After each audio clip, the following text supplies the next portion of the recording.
Sorry, बहुत कमाल का। क्या हुआ क्या? नेपोलियन बोनापार्टे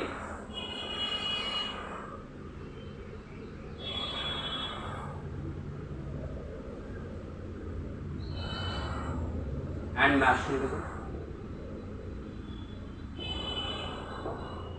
ये दो चीज, नेपोलियन बोनापार्टे एंड नेशनलिज्म, ये दो चीज जुड़ी हुई है। हाँ सर, कैसे?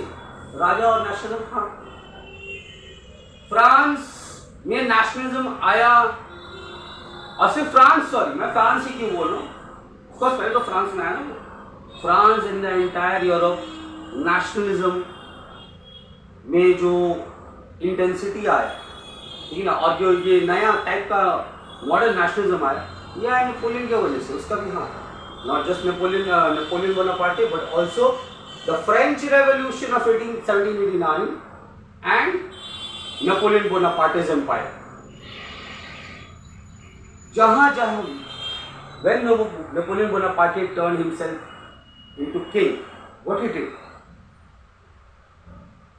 Flatly he disobeyed all the libertarian aspirations of France, and when his ideas turned into imperialism, means acquiring territories, foreign territories in Europe, he did the same there. Although he entered the territories of other European countries in the name of liberties, telling that we will bring an end to despotic rulers there, let me help you, I'll give you the liberties. And people cherished, oh God, savior, है ना, oh God, savior, Napoleon is going to save us. People they agitated against their own kings. Of course, they got influence from the French Revolution, and when they got the support of Napoleon Bonaparte, they agitated against their own kings. And sometime later, Napoleon enters their soil and dismisses the king. Okay, dismisses the king. The kings fled, murdered. Okay, so he won many wars, and he himself placed himself into the throne of that country. People thought that, oh, he would give us liberties, he would give us freedom, democracy, whatnot. But in return, what he did nothing. He was same as the last king. People thought it was just a change of king, not a change of idea. People thought that their despotic ideas would go away and the sky would be full of democracy and liberties. Nothing happened such things.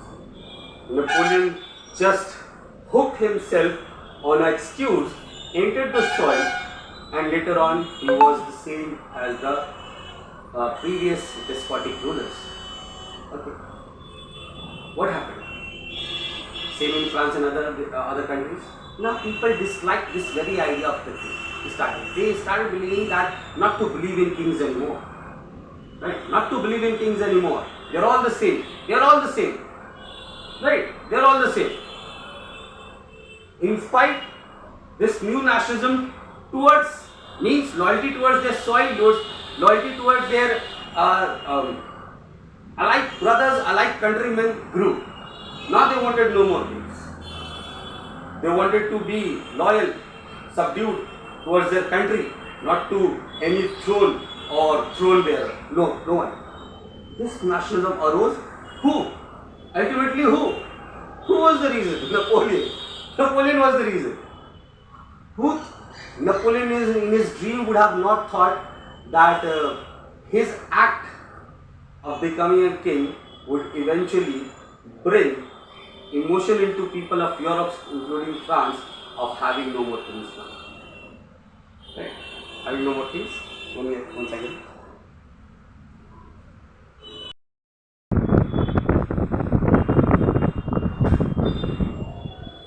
Right.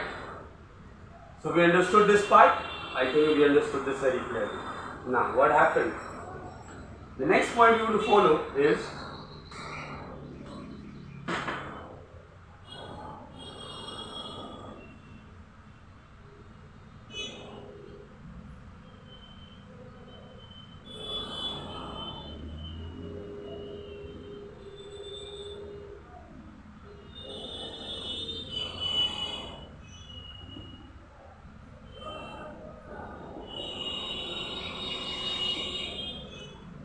downfall of Napoleon and nationalist ideas. Downfall. How after Napoleonic defeat and no more of coming of Napoleon back on the scene, and how it eventually helped to establish in the minds of people of Europe a nationalist ideas. Now we all know he was a very stubborn, imperialist, favored mind. Napoleon was. Okay. So he has directly challenged big powers in Europe. बड़े बड़े powers को उसने challenge करा है ना. Of course accept Britain, सबको धूल चटाया उसने. ठीक है ना, सबको. Four main powers in Europe: Britain, Austria, Prussia, Russia, है ना. तो ये भाई साहब ने क्या करा, इसको जरूरत भी नहीं है. सेम वही जो आज का हाल हो रहा है ना, यू नो हु, है ना. बस इसको सीन में घुसना है, क्योंकि इसने समझ लिया था कि मुझे यूरोप में जगह बनाना है. एनी हाउ, इधर you invite me for this dual और इधर यू डोंट. ठीक है, मुझे तो एंटर ही होना है. तुम झगड़ा बताओ, ठीक है ना, तुमसे झगड़ा बताओ, मैं खुद एंटर हो जाऊँ. क्योंकि उसको पता है कि मुझे सिर्फ एक इन्विटेशन चाहिए एंटर होने का इस सीन में. बाकी तो वो कमाल खुद ही कर लेगा वो बंदा, है जो. क्या अल्टीमेटली करते करते करते करते उसने कभी इससे पंगा लिया, उससे पंगा लिया, इसको हराया, इसको हराया. देन केम द सीन कि भाई साहब power brokers of Europe, Austria, Prussia, Russia, France, sorry Britain, इन लोग ने बनाया टीम. ठीक है ना भाई, टीम बनाओ. ठीक है ना, वॉर होता है, war of the Nations eight German city Leipzig 1813. ठीक है ना, बुरी तरह हारा, बहुत बुरी तरीके हारता है नेपोलियन. फ्रांस हार जाता है, नेपोलियन हार जाता है. ठीक है ना, जब ये हारता है, ठीक है, तो 1814 पे इसको अपना थ्रोन छोड़ के भागना होता है. इसी तरह इसको फिर क्या किया था, देश निकाला गया था इसमें. He was sent to exile at Saint Elba island in the Italian coast. Okay, वहाँ चला जाता है, इसको वहाँ कैद कर दिया जाता है. वहाँ रहता है 1 साल बाद. ठीक है ना, अगेन सब वो बैक करता है 100 days रूल. ठीक है ना, he came up to France. ठीक है ना, get his throne, he declare 100 days rule. House rule के बाद उस एक बैटल हो जाता है, बहुत बड़ा वाला battle. Again the same power brokers, ठीक है ना, पूरे एक साथ आ जाते हैं और लड़ाई हो जाता है. बहुत 10 days for battle of Waterloo 1815. And this time this was the last for the Napoleon. He ultimately got defeated, no chance to come back, and he was exiled totally to Saint Helena Island. After that, that is in West Africa. ठीक है, तो यहाँ से chapter हो जाता है Napoleon. यहाँ से कुछ no coming back to Napoleon. और वो बैक नहीं जाता. ठीक है ना, वो तो बैक नहीं होना चाहिए.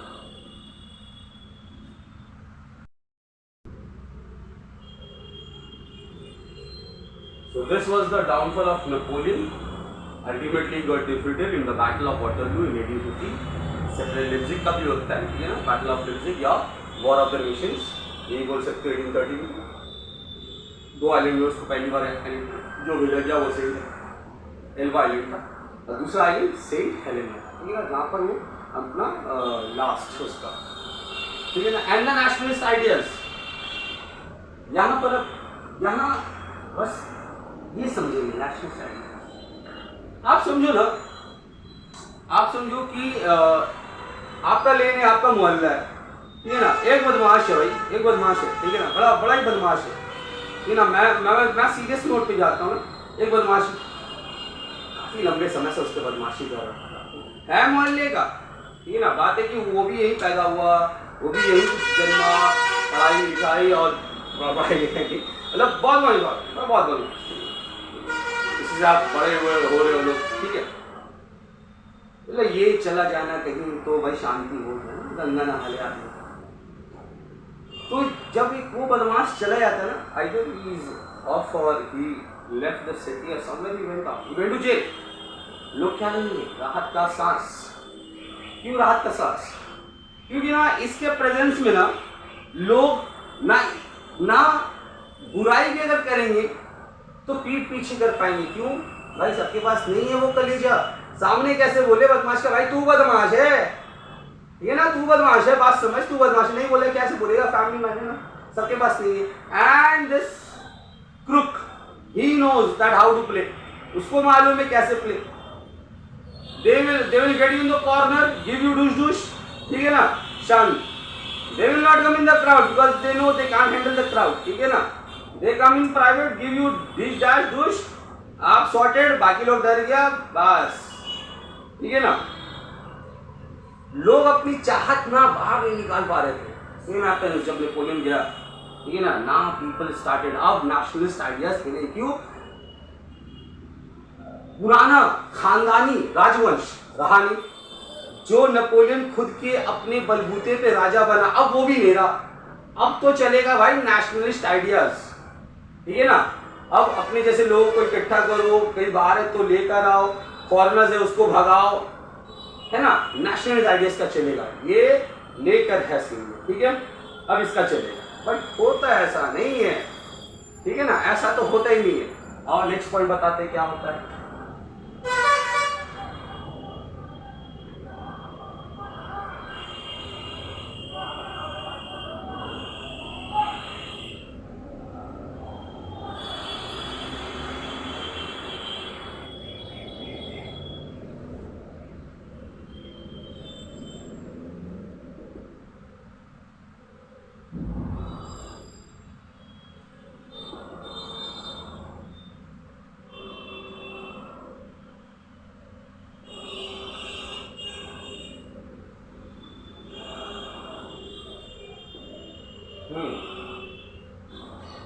Conflict of monarchical and nationalist ideas, टकराव। क्या हो रहा है? टकराव हो रहा है। टकराव किसका? मिजाज नहीं मिल रहा है। होते हैं ना, if your colleague, if you are working in the same institute, if you are, जहां भी आप साथ में रह रहे हो, दो दिमाग है, दो अलग अलग सोच रहा है, काम एक ही है, ठीक है ना, पर अलग अलग दिमाग है, वहां टकराव होना जरूरी है। वहां टकराव तो होगा, doesn't matter who is good who is bad, कौन सा सही है कौन सा सही है, मगर दो आइडियाज है, दो आइडियाज प्रिवेल। अगर एक चीज होना है और आइडियाज दो है तो दोनों प्रिवेल नहीं कर सकता। There will always be a conflict, there will always be a मतभेद तो होकर रहे, है ना। तो हुआ क्या, मैं इस लाइन पे आऊंगा जो मैंने लिखा है, फिर हुआ क्या। तो भाई 1815 में नेपोलियन साहब गए, लोगों को लगा नेशनलिस्ट आइडिया सिर्फ फ्रांस में नहीं। क्यों? Because Napoleon was not limited to France, उसने अपना टेरिटरी पूरा यूरोप अच्छा खासा बढ़ा रखा था, अलग डिफरेंट कंट्रीज आप पढ़ोगे ना, स्पेन, पोर्तुगल, है ना, क्रूशिया, बहुत जगह कर रखा था उसने, मेजर सिटी कंट्रीज पे उसने वो अपना रूल लगा के रखा था। And was ruling with the same intent, with the same intensity as was doing in his own country, ठीक है ना, सेम कर रखा था उसने। अब उसके जाने के बाद जो नेशनलिज्म जहाँ पर था उसका, जहाँ नेशनलिज्म जागा, ठीक है ना, अब वो सोच रहा है now they have got space to implement this, now they will whatever they aspired, now they will have it. But ऐसा होता नहीं है 1815 के बाद। अभी क्या होता है ना, क्या अभी एक सीन और समझेंगे, it's just not people, it's the previous rulers. One second,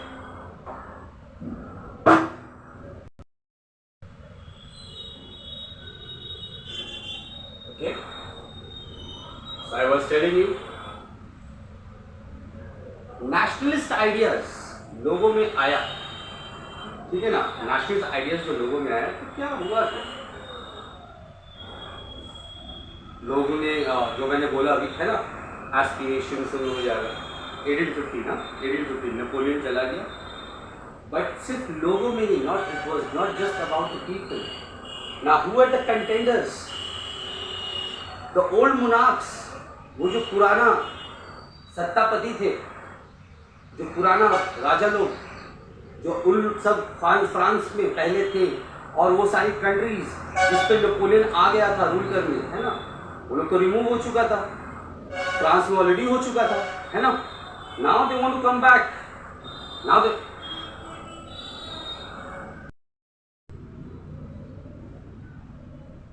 okay. So what we were discussing?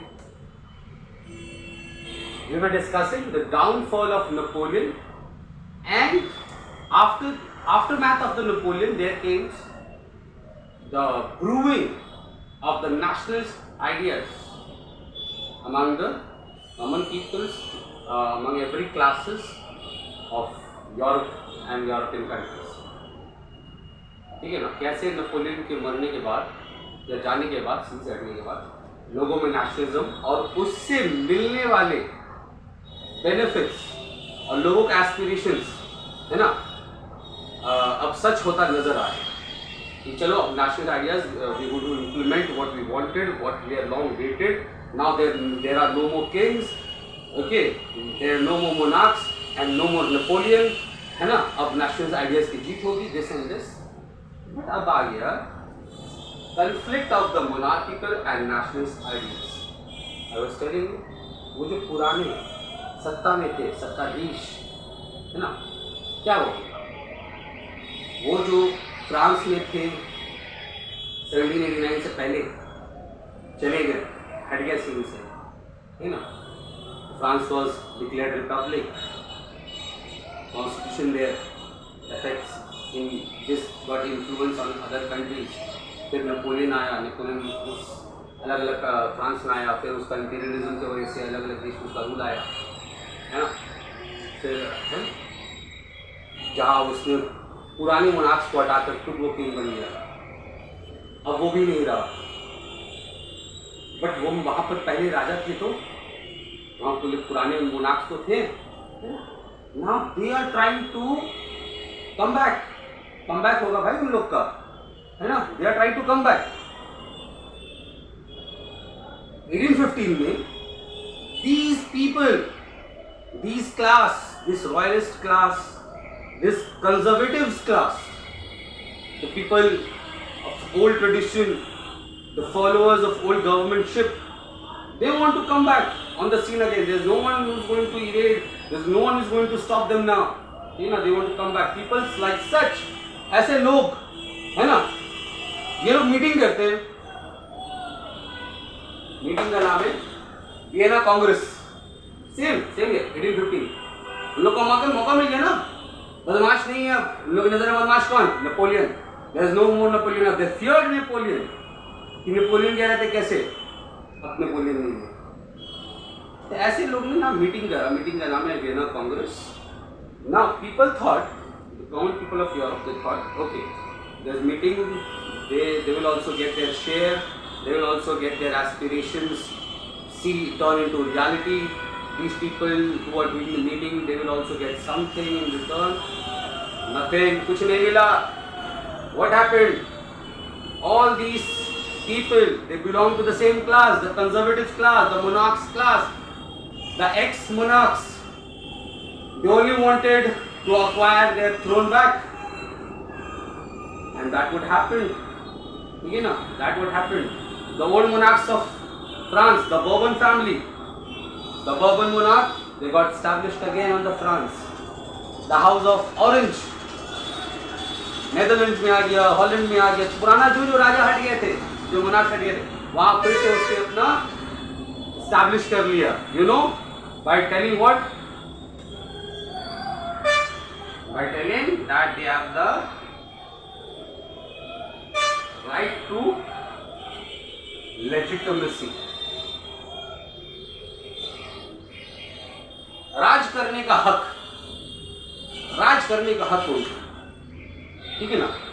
This is like कि ये तो मेरा हक है राज करने का. मैं तो वापस गद्दी पे बैठने के लिए ही बना हूं, मैं कहां जाऊंगा. लेजिटिमेसी, लेजिट, ठीक है. There is something not turned out of blue.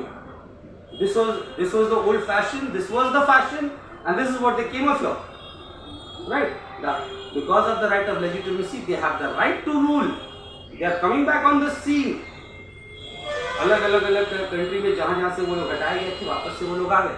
Even France में भी आ गए, to establish the monarchical system again. अब बताओ, जो लोग इंतजार में थे वो लोग जिनके मन में नेशनलिस्ट आइडियाज आ गया, जिसके अंदर में नेशनलिज्म आ गया, लोग इंतजार में ना कि now they also would get to enjoy the benefits. वो लोग भी चाहते हैं ना कुछ मिलेगा। ये पूरा अगर राजा आ जाएगा तो राजा, कोई राजा चाहेगा कि भाई मैं आज़ादी दूं तुझे, जा तू आज़ाद जा, एक जैसे लोग जो अलग अलग कंट्री में थे एक जैसे लोग हैं, आ मिल जा वापस, बोलेगा? नहीं करने देगा। मोनार्क्स है, मोनार्क्स ये वाला चीज तो नहीं चाहेगा। मोनार्क्स नेशनलिज्म का दुश्मन, नेशनलिज्म का दुश्मन मोनार्क्स है ना। अगर तुम नेशनलिज्म का बात ना, जिसके दिल में नेशनलिज्म है वो मोनार्क्स को पसंद नहीं करेगा, जो मोनार्क्स है वो नेशनलिज्म को पसंद नहीं करेगा। तो मतभेद तो होना ही है बॉस, मतभेद तो होना ही है। वियना कांग्रेस तो हो गया। नेक्स्ट वियना कांग्रेस के बाद क्या हुआ? सेम ईयर 1850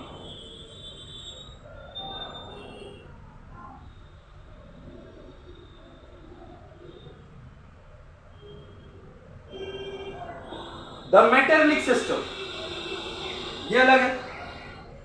मेटरनिक सिस्टम लागू कराने वाला मेटरनिक कौन था? ये Metternich he was the Prussian chancellor. Chancellor is equivalent to prime minister of a country of Prussia.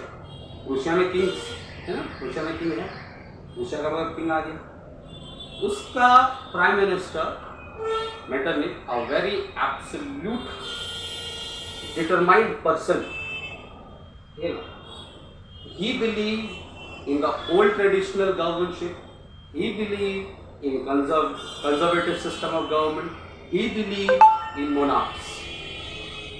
ठीक है, ये बोला कि is only half this Vienna Congress, the settlements of Vienna Congress is only half fed, सिर्फ आधा अधूरा बात हुआ। सिर्फ मोनार्क्स, क्या हुआ था? मोनार्क्स को सत्ता में बैठाना is just not okay, is not just not enough.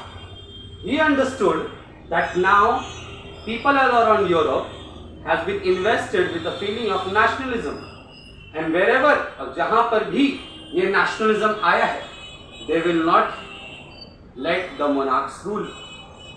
वो monarchs को rule करने नहीं देंगे। मैंने भी बोला there should be a repressive measures to die hard all the nationalist feelings wherever it is springing up। जहाँ पर भी ये नेशनलिज्म और लिबर्टी, जो लिबरलिज्म मांग रहे हैं, जो नेशनलिज्म मांग रहे हैं, जो लोग है ना, जहाँ पर भी ये मुद्दा उठा, हम लोग यूरोप में, हम लोग सभी मोनार्क्स का ये ड्यूटी होना चाहिए कि ऐसे सब फीलिंग्स को दबा दिया जाए, क्योंकि वो समझ गया था कि अगर ये नहीं दबा तो मोनार्क्स नहीं रहेगा। ये बोला कि सेटलमेंट को पक्का करने के लिए to restore for the restoration of the monarchs in Europe it's absolute necessary to repress the national feelings and the demands of the liberalism. Demands of the liberalism should be repressed. दबा दो, खत्म कर दो। For that he come with the idea of police system, which 4 major powers of Europe should monitor this police system. Who were there? Of course, the big powers, Britain, Russia, Austria, Russia. ये लोग के हाथ में police system था, ठीक है ना, international police system. कहीं पर भी कुछ हो रहा है, कोई भी कंट्री में हो रहा है, ये लोग चारों कोशिश करेंगे, और भी सब टीम मेंबर्स थे, कंट्रीज थे, जो कोशिश करेंगे ऐसे नेशनलिज्म फीलिंग्स, ऐसे लिबरलिज्म डिमांडिंग फीलिंग्स को दबा दिया जाए। This was Metternich system. अभी बात बताओ, आप बताओ कि आप ये नेशनलिज्म आपको आज के टाइम उस टाइम पता नहीं, जब ये फीलिंग आया, लोगों को आज भी पता है, उस टाइम जब आया यही पता था कि nationalism is a good thing, nationalism is a good thing, liberalism is also a good thing, and these people, these monarchs are serving their interest only, for the sake of their interest, their purpose, their intention. They are not letting to thrive this nationalism and liberalism. There should always be a conflict. People here and there in some parts of the country, everywhere in Europe, people are standing, protesting, demonstrating, fighting, getting killed for this purpose. और ये लगातार चलता रहा unless until 1830, 15 साल लगा 15 साल लगा for the first cry out for the demand of nationalism and liberalism. I guess so.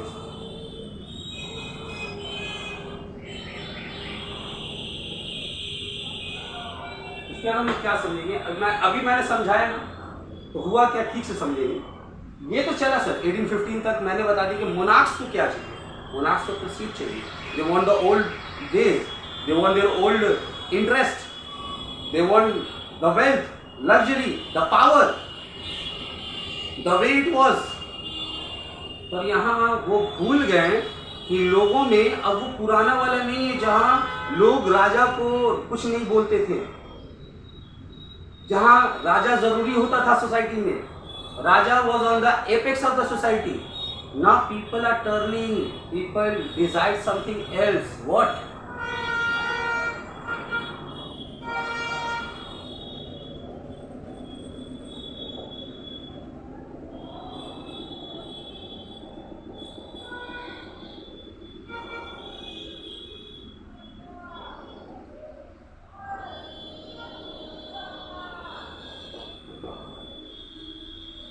Aspirations of the people of Europe after 1815। तो 1815 के बाद लोगों के दिल में चाहत कुछ अलग आ गया। ठीक है जी, कुछ अलग आ गया था। क्या था?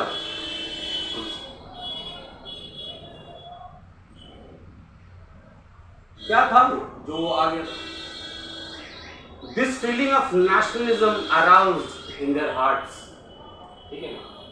And nationalism मैंने बताया था, this new nationalism, कैसा nationalism? Loyalty to their soil and the one who bears from the soil, and one more demand, liberalism, आजादी। What is आजादी? आजादी इंडिपेंडेंस वाला नहीं करता था, आजादी, the right to speak, the right to choose representative for the government, the right to vote, the right to write, the right to debate, the right to get same wage as the other sex, giving their what male or female companion is getting, each one will get the same thing for the same amount of work, liberty। ये आजादी नहीं था। At that time liberty was not known, but no one fighting for it। ठीक है ना? If that time someone from the same territory is writing against a king, he will not be forbidden। नहीं छोड़ा जाएगा, नहीं बख्शा जाएगा उसको, ना उसको छोड़ा जाएगा ना बख्शा जाएगा। किंग कैसे मान ले? किंग क्यों मानेगा भाई कि मेरा जो पॉलिसीज है, मैंने जो टैक्स रखा है, ठीक है ना, उसमें पॉलिसीज बनाने में तुम्हारा एडवाइस फॉलो करे? किंग करेगा ऐसा? नहीं करेगा। Why will he share a governmentship with you? Government उसको एडमिनिस्ट्रेशन चलाने में तुम वो एक आम आदमी से क्यों हेल्प मांगेगा? उसका राय क्यों जानेगा? उसको हक, राय नहीं, हक क्यों देगा? He is the sole boss, he is the sole man। Okay, liberty, ये आजादी मांग, ये आजादी वाला चाप, लिबर्टी है ना, ये लोगों में आ गया था कि पहले नहीं मिल रहा था। And what about nationalism? मैंने बताया है ना, people of the same culture, language, either religion और रीजन और for any other matter which makes them, और रेस है ना, नस्ल, अगर एक जैसा नस्ल है पर दो अलग अलग देशों में बट गए हैं या दो अलग अलग राजाओं के बीच में बट चुके हैं, दो अलग अलग राजाओं के बीच में बट चुके हैं, तो क्यों ना एक हो जाए? ये अलग अलग क्यों है? यूनिटी। या ये भी हो सकता है कि अलग जगह के लोग रह रहे हैं,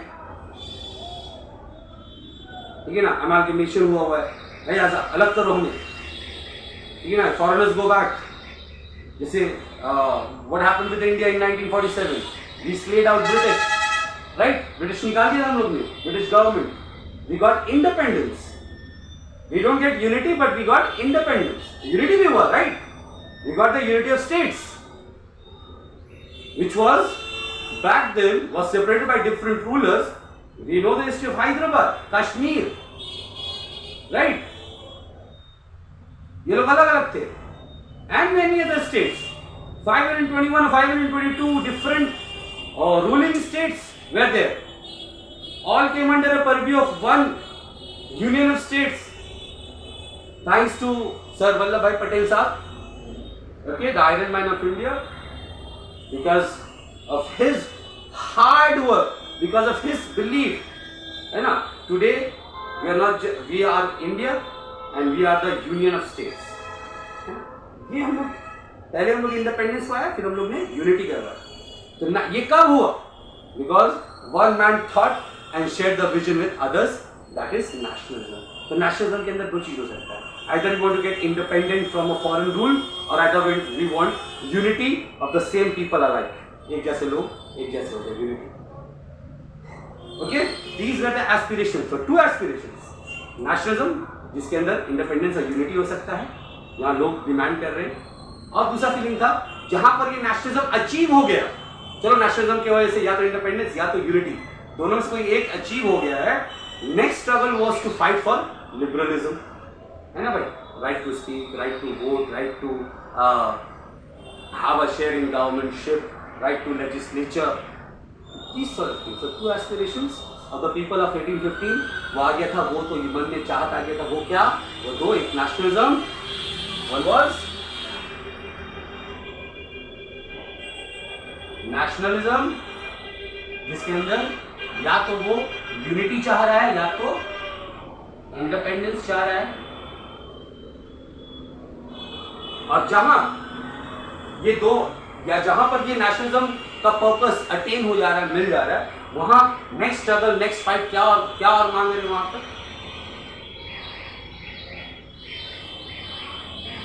लिबरलिज्म.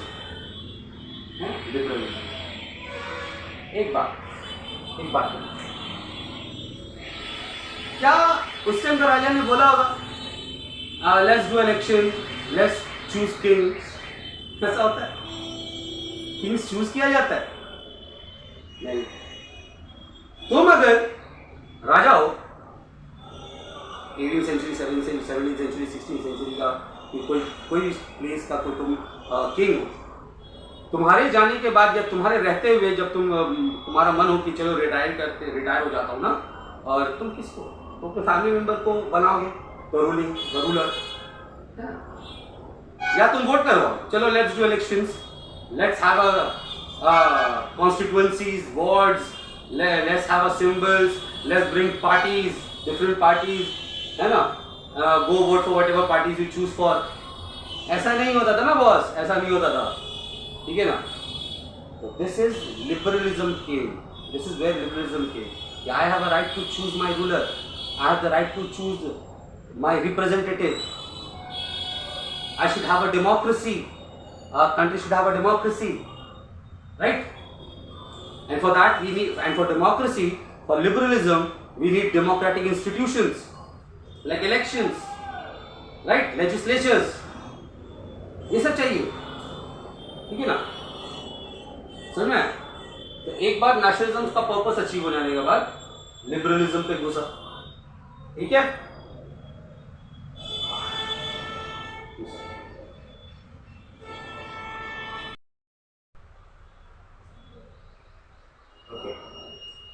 सो हम लोग ने पढ़ा conflict of the monarchical and nationalist ideas.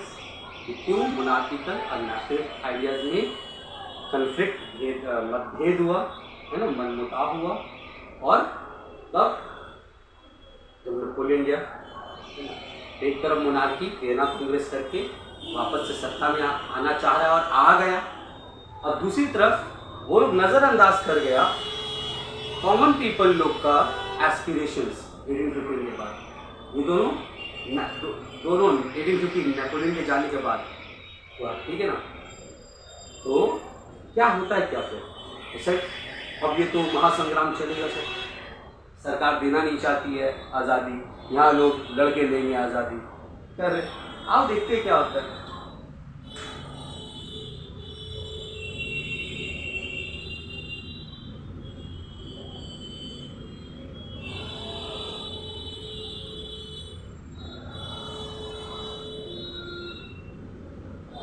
तो पहला तो सर पढ़ेंगे फ्रांस कि चलिए जो वियना कांग्रेस में सेटलमेंट हुआ कि पुराना मोनार्क आएगा, तो उससे क्या हुआ, फ्रांस गए,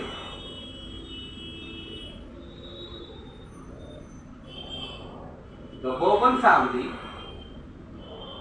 वही लुइस 16, किंग लुइस 16 वाला फैमिली है ना, पुराना फैमिली, ये 1815 में फिर से फ्रांस पे आ जाता है।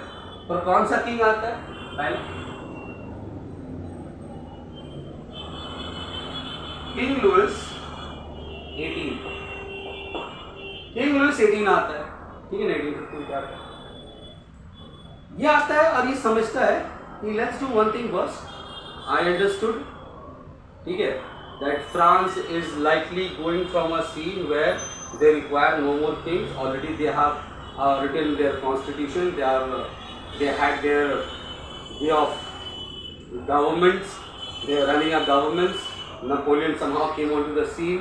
They have national conventions, but somehow, है ना, उसको रिमूव करके किसी तरह करके नेपोलियन आ जाता है ना, and either way he went. But let's not create a chaos now. Okay, I should be a lenient king. I should be a lenient king. So first, when he came to the scene, he tried to be some lenient. He tried to show some leniency. Okay. He given some. Although he was a king, he know he is a monarch. He had to keep his image also. But he knew he has to keep the not citizen. He has to keep the people of the France happy also. So he was playing both ways. Okay, he was a monarch and he was a liberator too. A little, although in a small way. Yeah. What he did? First thing first, he did try to give a legislature. France को legislature देता है, ठीक है ना, तो चलो let's give a legislature to the people. What is legislature? Where you provide an institution and invite people from pan country to come and be a part of lawmaking. Come and make laws for the country. Come and design policies for the France. He tried to do things and many other things. He tried to be good. He tried to be lenient. He tried to be a good administrator. And he tried to listen. He gave some rights. He gave some liberties to people. But you can't make everyone happy. You can't make everyone happy. Some are happy. Some still protesting and demonstrating in some other parts of France. And also he was the monarch, he was having this idea, but the loyalty sides, the royalty sides, there are many family members, part of the king, the extension of the king, the family members and the royalship peoples, okay, they were doing the side hustle. They were also somehow taking repressive measures, okay, and trying to define the king's image also. The people were fighting alongside them also. And in this conflict, somehow, Louis 18 cousin, Duke de Berry, he was a cousin, he was murdered. Of course, these protests and demonstrations in some parts of France was going on, and in connection with that, he was murdered. And this cringingly turned Louis XVIII's mind. Now he turned despotic, seeing his cousin brother, got murdered, even though he was trying so good for the country, which he thinks that they doesn't.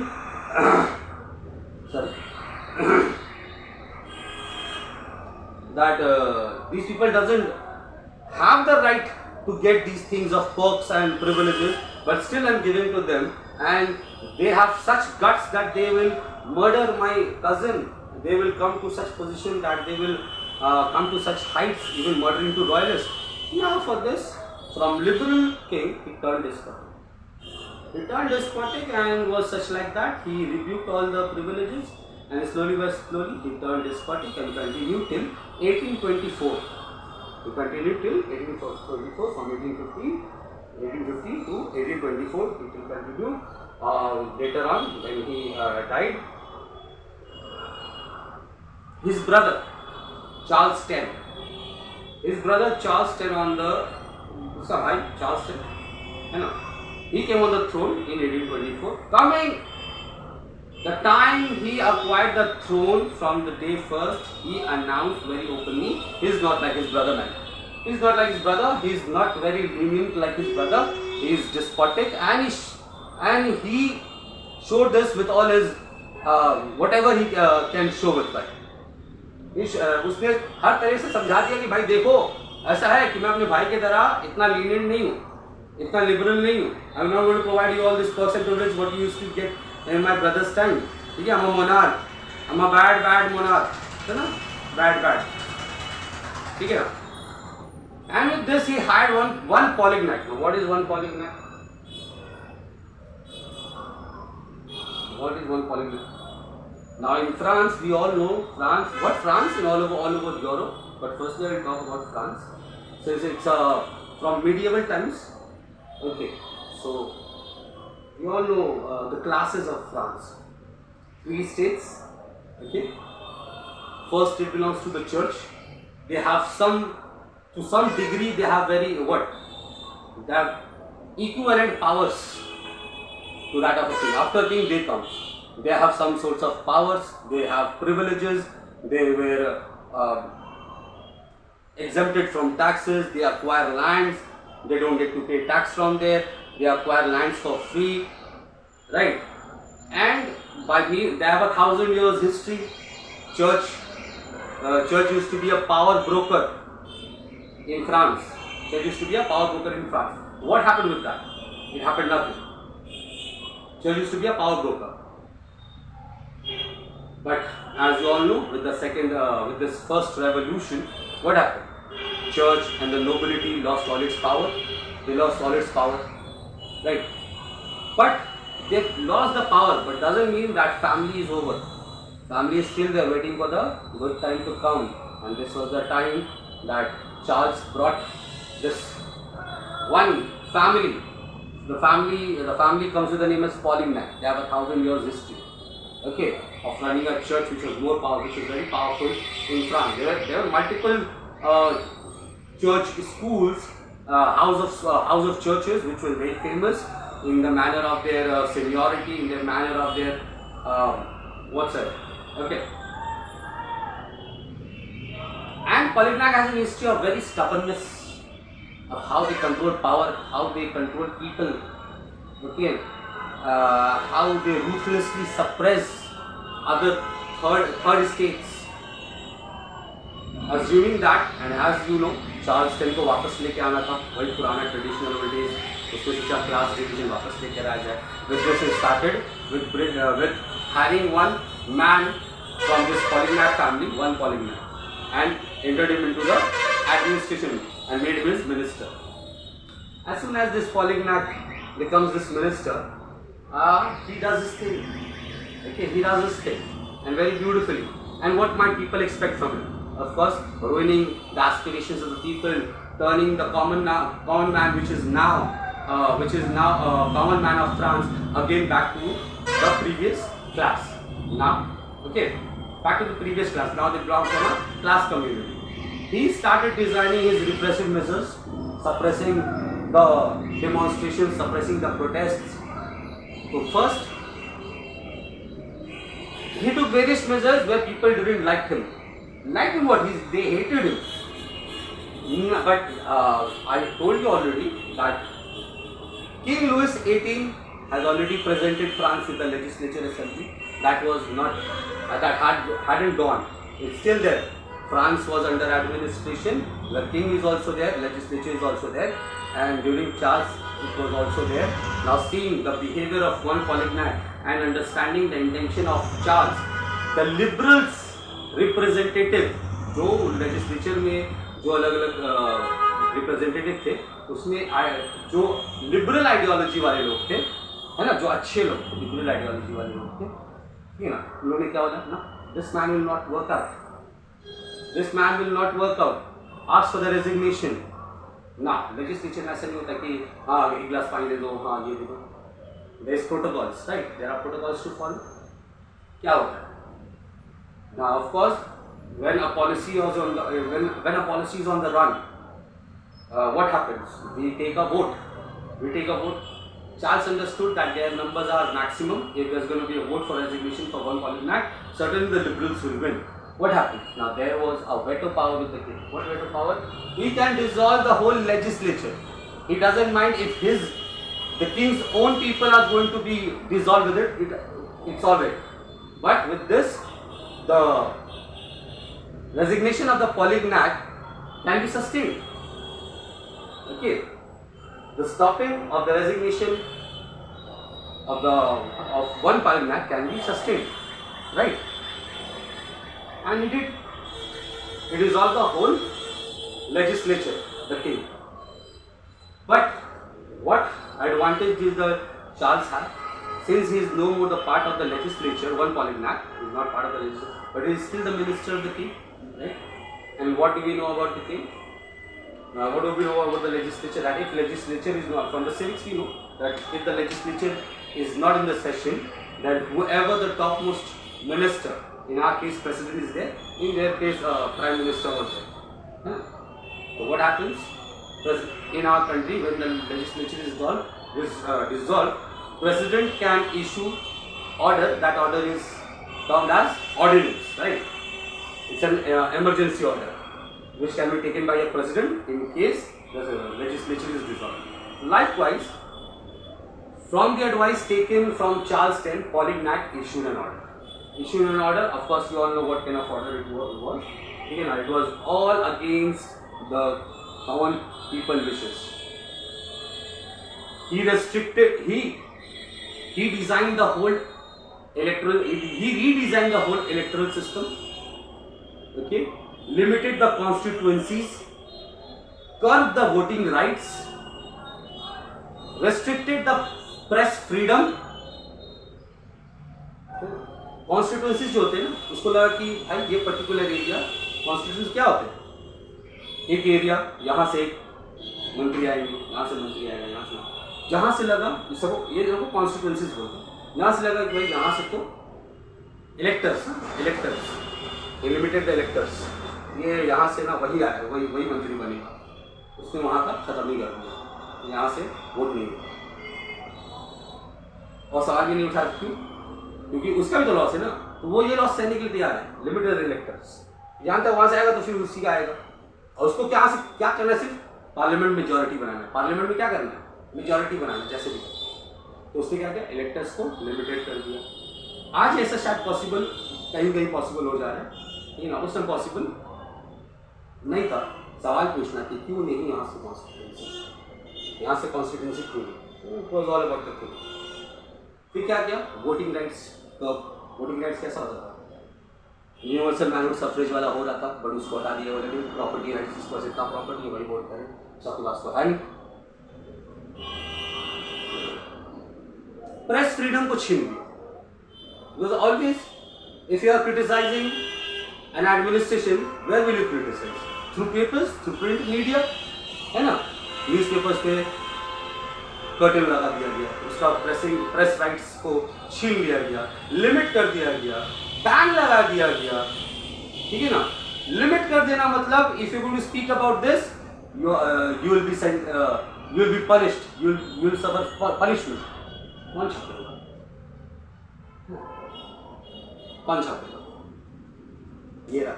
जैसे ही उसने ये सब कदम उठाए ना, अब लोग हो गए पागल। People were frustrated. Now no more they are going to sustain this kind of behavior and they revolt. ये सब करने 15 साल लगा, ठीक है ना? From 1815 तो चल रहा है, 1815 to 24 ये 30 का होता है, 38 जुलाई, ठीक है ना? 38 जुलाई को ये सब हुआ। 38 बोला मैं, जुलाई में हुआ, 1830 को जुलाई मंथ में हुआ। Now people no more going to tolerate this kind of ruthless behavior from administration. They revolted. They came down to streets. King sent the people. King sent his soldiers to fight back, but people very easily defeated the soldiers. Seeing this, the king fled. Parliament Act also fled, and the king also fled. इस तरह से जुलाई revolution 1830 को सब जगह हंगामा हो गया, ठीक है ना? जहाँ राजा ने सोल्जर्स उतारे, लोगों ने रास्ता बंद कर दिया, ये जहाँ सोल्जर्स उतारे वहाँ पर आसानी से उसको हरा दिया गया। बहुत फाइट हुआ 1830 जुलाई में। और जब देखा राजा को जगह नहीं है, राजा भाग गया, राजा भाग गया 1830। बस ये रेवोल्यूशन था, है ना।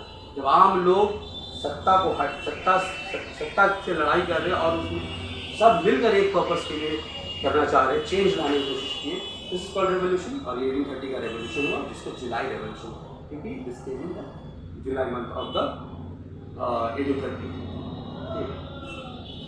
तो गौरतलब बात यह है कि किंग सिस्टम अभी भी नहीं हटा।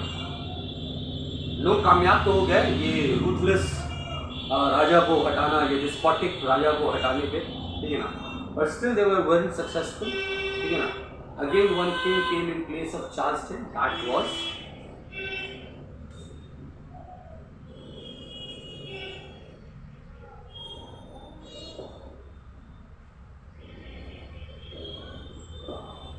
King Louis Philip. That was King Louis Philip. He came in 1830. ठीक है। इसका जो सत्ता था, मोनार्की, राजा मोनार्क, इसका जो सत्ता होता है ना, इसका जो गद्दी होता है, दैट इज मोनार्क। इसका मोनार्की को बोलते हैं जुलाई मोनार्क। वाई? क्योंकि जुलाई मंथ में बना था ये, है ना। जुलाई मंथ में बना था, रेवोल्यूशन 1830 का जुलाई मंथ में रेवोल्यूशन हुआ, जिसकी वजह से ये राजा को आने का मौका मिला, इसलिए इसका मोनार्की को जुलाई मोनार्की कहते हैं, ठीक है ना। आए 1 सेकेंड।